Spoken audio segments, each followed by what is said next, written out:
collectivités locales, sujet que vous avez abordé, est-ce qu'il vous paraît raisonnable d'avoir fixé comme objectif en 2024 aux collectivités locales une hausse de leurs dépenses de fonctionnement de 1,8% en valeur? On n'a jamais vu ça dans les collectivités locales, jamais. Ça ne couvrait même pas l'augmentation des salaires des fonctionnaires territoriaux. Et sur le cycle, on va finir l'année, d'après les dernières informations, on est autour de 5,5-6%. Et sur l'investissement, il y a le cycle. Il avait été prévu un peu plus de 7%. On est autour de 10%, semble-t-il. À vérifier, hein, puisque les dernières informations. Donc, est-ce que vous ne pensez pas que là-dessus, tant en tant que membre du Haut Conseil que de l'INSEE, d'avoir attiré l'attention en disant « mais attendez, c'est pas du tout ce que je constate dans le passé ». Donc comment avoir une telle réduction brutale de l'augmentation des dépenses de fonctionnement alors qu'il n'y a aucun mécanisme même de régulation? Oui, monsieur le rapporteur général. J'ai dit tout à l'heure que je n'excluais pas qu'il y ait eu un petit peu de volontarisme dans les prévisions de dépenses des collectivités territoriales.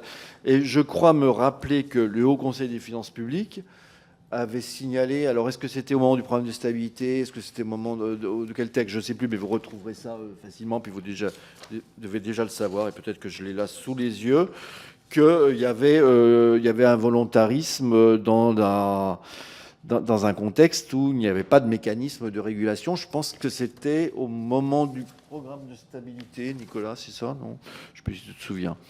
Que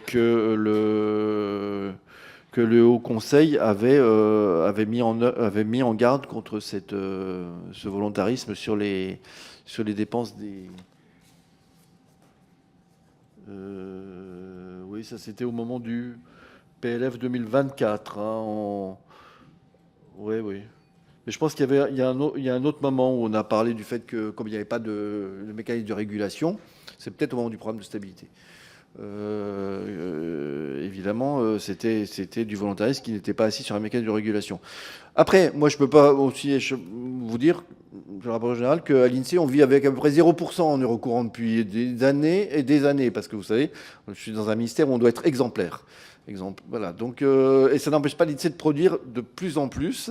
Et ça tombe bien, comme vous allez rediscuter les crédits du programme 220, eh bien, les arbres ne montent pas jusqu'au ciel, et donc ils ne pourront pas continuer à baisser éternellement en part de PIB. Les crédits de l'INSEE en part de PIB, ça a baissé d'un tiers en moins de 20 ans.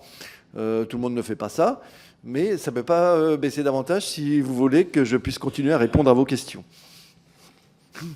Et merci de m'avoir donné l'occasion de le dire.